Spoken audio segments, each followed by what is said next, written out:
Olá, sejam todas bem-vindas e bem-vindos ao curso de cálculo aqui da Veltatech. O meu nome é Luiz Tavares e eu sou o seu professor. Nesse terceiro vídeo do módulo 1, o módulo de revisão dos principais conceitos matemáticos, nós iremos rever os conceitos e as resoluções das equações exponenciais. Aula 3, equações exponenciais. Antes de começar, eu vou fazer uma pequena revisão sobre as outras equações. Você provavelmente deve lembrar desse tipo de equação. Essa equação ela é tida como equação do primeiro grau. Por que ela é uma equação do primeiro grau? Ela é uma equação do primeiro grau justamente porque a variável x tem expoente igual a 1.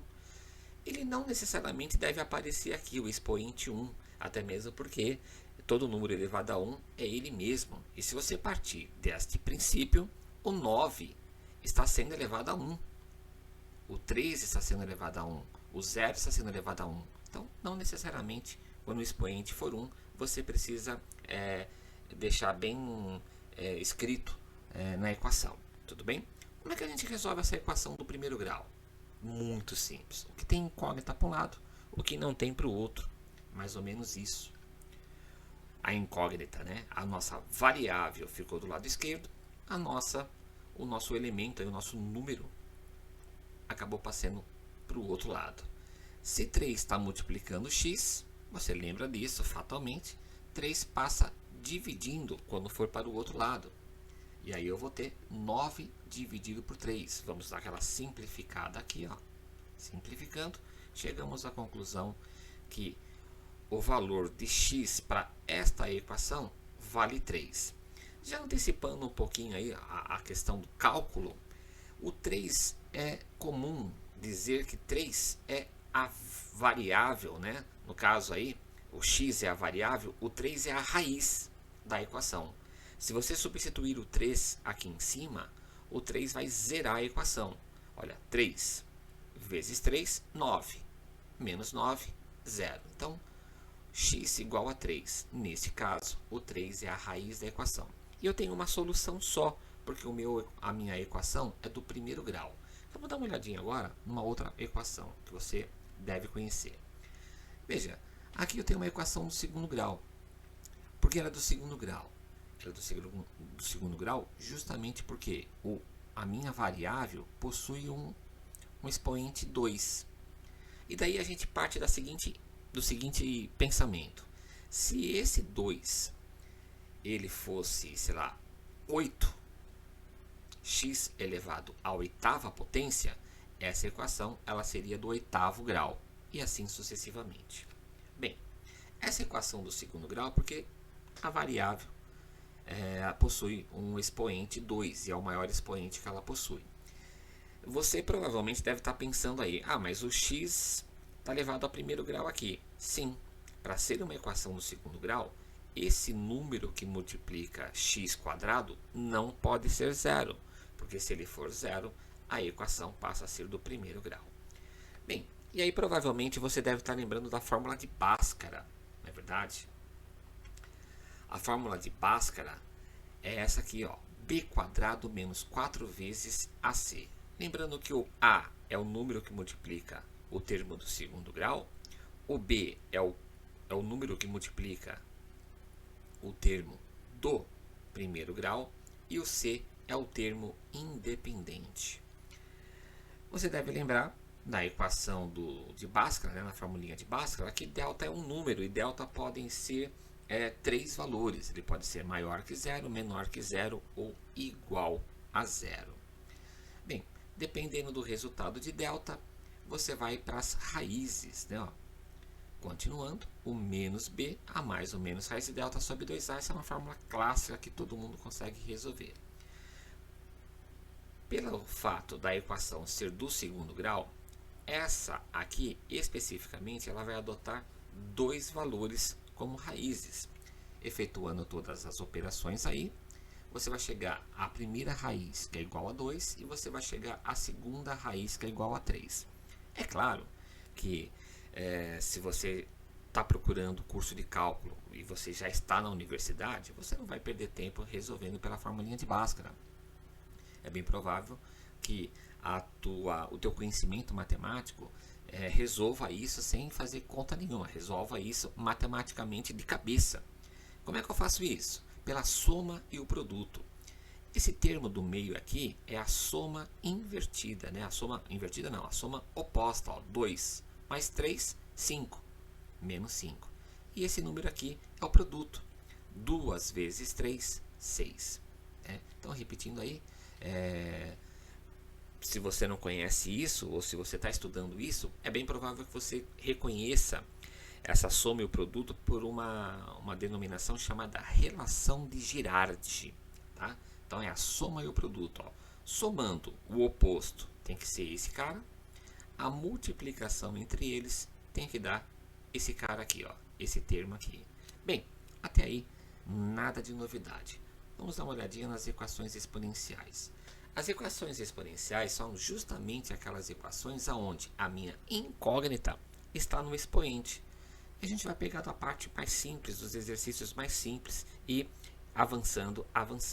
Olha só, essa aqui é mais ou menos a cara de uma equação exponencial, onde eu tenho A é a base, B é uma base e o C o resultado desta equação. A minha variável, a minha incógnita, já não está mais no produto aqui embaixo, na base. Ela passa a ocupar o local aonde está o expoente. Então, lembrando das propriedades e das revisões lá do módulo 1, do vídeo 1, de potência, esse A é um número, ele pode ser positivo, ele pode ser negativo, ele pode ser uma fração, ele pode ser uma raiz, ele só não pode ser o número 1 e não pode ser o número 0. Então, olha, para A diferente de 0 e diferente de 1, a equação sempre terá um resultado. Caso contrário, você não consegue resolver, porque se for 0, não tem o que fazer aqui. Se ele for 1, vai ser 1 e você vai chegar a uma conclusão que isso aqui vai dar um erro, né, matemático que não tem solução. Tranquilo? Muito bem. Vou pegar os exemplos mais simples para chegar aos exemplos um pouquinho mais desenvolvidos aí. Eu tenho 2 elevado a x igual a 8. A primeira coisa que eu preciso fazer é justamente o seguinte, olha, ver que a minha variável está no meu expoente. Ok, identifiquei isso, eu preciso trabalhar com as minhas bases. As minhas bases precisam ser iguais. Aqui do lado esquerdo eu tenho uma base 2, aqui do lado direito eu tenho uma base 8. Só consigo resolver as equações exponenciais quando as minhas bases forem iguais. Então, você vai precisar decompor bases naqueles números primos, 2, 3, 5, 7, 11, 13 e por aí vai. Então, o 2 já é um número primo. Então, no caso aqui, você vai precisar decompor o 8. Você vai escrever 8 na base 2. Vai ser mais ou menos assim. Olha. Você vai ter o 8. Por ser 8 um número par, você vai dividir pelo primeiro número primo, que é o 2. Então, 8 dividido por 2, eu chego a 4. Como 4 também é par, vou seguir dividindo por 2. 4 dividido por 2, eu tenho 2. 2 dividido por 2, eu tenho 1. Então, eu cheguei à conclusão que 8 nada mais é do que 2 elevado ao cubo. 1, 2, 3. Então, 8, escrever 8 na base 2, escrever 2 elevado ao cubo. Como agora as minhas bases são iguais, eu trabalho somente com os expoentes. E chegaremos à conclusão, de uma forma muito simples, que x, neste caso, vale 3. Como eu disse, é um vídeo de revisão, é um vídeo de pré-cálculo, é um vídeo para renovar aí, reativar os conceitos matemáticos que você já tem aí. Vamos ver um segundo exemplo. O segundo exemplo agora eu tenho 1/5 elevado a x e do outro lado eu tenho 125. É interessante que você olhe para a equação e enxergue o número primo gritante na equação. O número primo gritante na equação é o 5. O 5 eu não tenho mais o que fazer com ele. O 125 eu vou precisar decompor. E decompor de uma forma que eu escreva em base 5. Só que tem um pequeno detalhe aí, ó. O 5 é a minha base, seria uma base legal para mim, só que eu não tenho 5, eu tenho 1/5. Então, vamos resolver essa equação de uma forma bem tranquila. Olha só, eu vou escolher uma base, como eu disse, e é interessante, é imprescindível que você pense e organize o seu pensamento em números primos. Vamos dar uma olhadinha? Vai ficar assim, ó. O 5, ele, na verdade, esse 5 aí é 1/5. Eu não posso ficar com esse 1/5. Eu preciso trabalhar com os números primos. Então, eu preciso transformá-lo em 5. Vamos dar uma olhadinha como é que vai ficar. Se eu pegar todo este lado aqui e elevar a -1, conforme a gente viu lá no primeiro vídeo deste módulo de cálculo, nós invertemos a base. Tá? Então, eu vou fazer o seguinte, ó. X vezes -1, menos 1x, ou simplesmente menos x. Então, do lado de cá, eu já tenho a minha base formada por um número primo. Eu preciso trabalhar agora ó, o outro lado.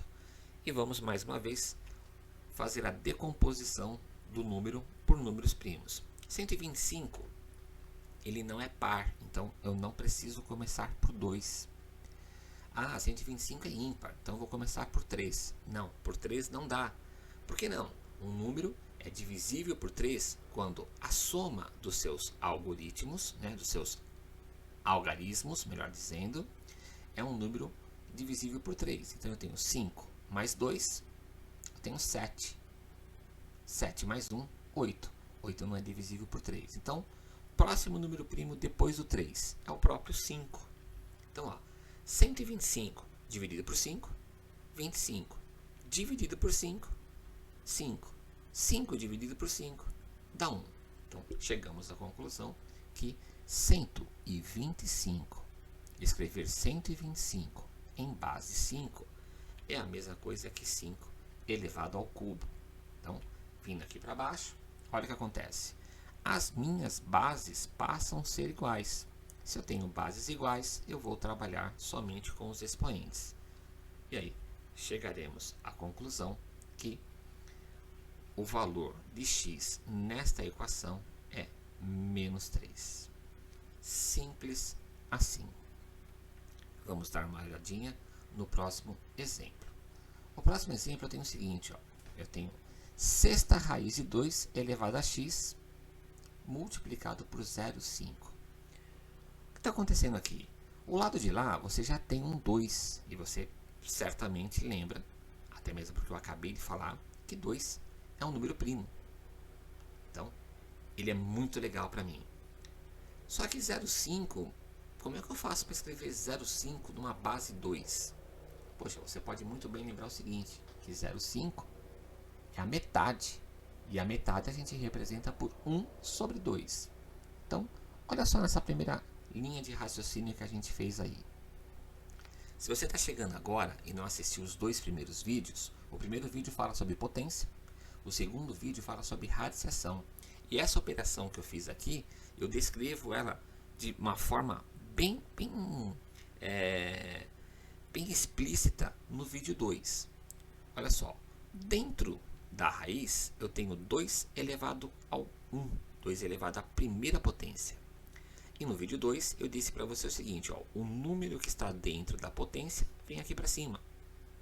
E o número que está fora da potência vem aqui embaixo. Então, o valor da sexta raiz de 2 é exatamente igual ao resultado da potência de 2 elevado a 1/6. Eu transformei isso numa potência. Repetindo, 2 elevado à primeira, o número 1 está aqui dentro, ó, então ele veio aqui, e o número 6 ele veio aqui fora. Então o que eu fiz? Potência de potência. Eu tenho um expoente elevado ao expoente de fora. Agora, o que eu vou fazer? Eu tenho um número fracionário multiplicado por um número inteiro. Como é que a gente resolve isso? O número de cima pelo de cima, né? Numerador com numerador, denominador com denominador. Vai ficar exatamente assim, ó.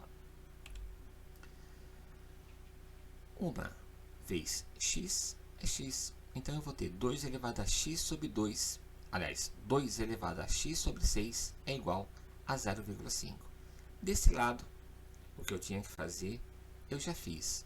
Eu vou precisar mexer agora do lado direito da equação. Lembrando que 0,5 é a metade de alguma coisa.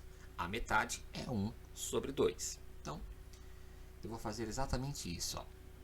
0,5 é 1 sobre 2. Só que 1 sobre 2 não é a base que eu preciso. Eu preciso de uma base 2. Então, o que eu fiz? Eu peguei 1 sobre 2, ou simplesmente meio, e elevei a menos 1. Lá no vídeo 1 deste módulo, eu explico esta propriedade no vídeo sobre potenciação. Se você está chegando agora, dá uma passadinha lá, assista ao primeiro vídeo. Aplicando a regrinha de propriedade, eu passo a ter a seguinte situação. De um lado, eu tenho 2 elevado a x sobre 6. Do outro lado, eu tenho 2 elevado a menos 1.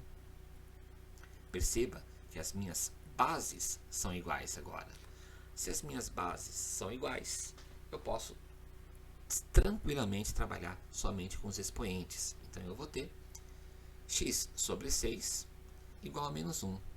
Dá aquela multiplicadinha em cruz aqui, você vai chegar à conclusão que x é igual a menos 6. É bem tranquilo. Talvez você pode até pensar que eu estou sendo rápido demais, mas a nossa ideia aqui deste primeiro módulo é apenas rever alguns conceitos dos fundamentos matemáticos. Tá bom? Bom, vamos dar uma olhadinha mais um exemplo aí. Ó. Um exemplo que parece um pouco mais complicado, mas a gente vai resolver passo a passo. Do lado esquerdo da equação, eu tenho 8 elevado a 2x mais 1. E do lado direito da equação, eu tenho a raiz quadrada de 4 elevado a x menos 1. Bem, a primeira coisa que eu preciso fazer é mentalmente imaginar qual a base que eu devo trabalhar. Veja que 8 dá para trabalhar com base 2 e o 4 também dá para trabalhar com base 2. Vamos dar uma olhadinha aí. Ó. Fatorando 8 em base 2, eu tenho 2 ao cubo. Então, 8, transformei o 8 em 2 ao cubo. O expoente é esse expoente aqui. Ó. Só isso que eu fiz. Do lado de cá da equação, eu peguei o número 4, decompus em números primos e transformei 4 em 2 ao quadrado. O expoente continua o mesmo.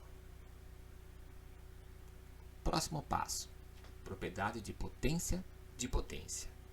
Eu vou multiplicar o expoente aqui. Ó. Então, do lado de cá, vai ficar assim. Ó. 3 vezes 2x, 6. 2 vezes 3 vezes 2, ou 2 vezes 3, 6. 3 vezes 1, 3. E o lado de cá, encerramos, não temos mais o que fazer. Chegamos a uma base, que é um número primo, e trabalhamos todas as propriedades e potências envolvidas neste exemplo. Agora, do lado de cá. Do lado de cá, eu vou fazer a mesma coisa. Ó. 2 vezes x, 2x. 2 vezes menos 1, menos 2. E acabou também. Bem, é claro que você deve estar vendo aí que existe uma raiz do lado de cá. E você não tem uma raiz do lado de cá. Para tirar essa raiz daí, o que a gente vai precisar fazer? Nós vamos precisar separar os termos, né, os lados da equação, e elevar os dois lados ao mesmo tempo por 2. Professor Tavares, por que eu estou elevando a 2 os dois lados da equação? Porque aqui é uma raiz quadrada. Se aqui fosse uma raiz quinta, fosse a quinta raiz desses caras aqui dentro, eu iria levar os dois lados à quinta potência. Tudo bem? Por que eu vou elevar um lado só e o outro não? Isso está errado. O que você faz para um lado da equação, você faz para o outro lado da equação também. Então, Elevando os dois lados da equação, eu vou ter o seguinte. Mais uma vez, desse lado eu tenho potência de potência. E aqui, uma raiz quadrada elevado ao quadrado, ela desaparece. Uma raiz cúbica elevado ao cubo, ela desaparece. A 10ª raiz elevado a 10, ou a 10ª potência, ela desaparece. Ou seja, se você elevar uma raiz a um expoente que é igual ao índice, ela acaba se cancelando. Então, olha a próxima linha como é que vai ficar. 2 vezes 6, 12. 2 vezes 3, 6. Do lado de cá, a propriedade que eu acabei de falar para você. Eu tenho uma raiz quadrada, elevado ao quadrado, a raiz some. Perceba que as minhas bases são iguais. Se eu tenho bases iguais, eu esqueço delas, não preciso mais trabalhar com elas e agora eu vou trabalhar somente com os expoentes. Então, peguei o expoente do primeiro lado, peguei o expoente do segundo lado. Acabou virando uma equação do primeiro grau. Vou agrupar por semelhança os lados, né? Então, o primeiro lado eu fiz 12 menos 2. E o lado de cá eu fiz menos 2 menos 6. Ou como você está acostumado a imaginar, esse 2x passou para lá negativo, 12 menos 2, 10 do mesmo jeito. Esse 6 é positivo, passei para cá negativo. Menos 6 com menos 2, menos 8. Se 10x é menos 8, e o 10 está multiplicando o x, ele vai passar dividindo. E acabou o resultado aí. Nós chegamos ao resultado e o fim da resolução desta equação. O estudo das equações exponenciais é fundamental para o nosso andamento, para o nosso pré-cálculo e para o nosso curso de cálculo. No próximo vídeo nós iremos falar sobre logaritmo, que é um outro grande clássico dos fundamentos matemáticos que usamos e utilizamos toda hora dentro do cálculo. Eu te vejo no próximo vídeo.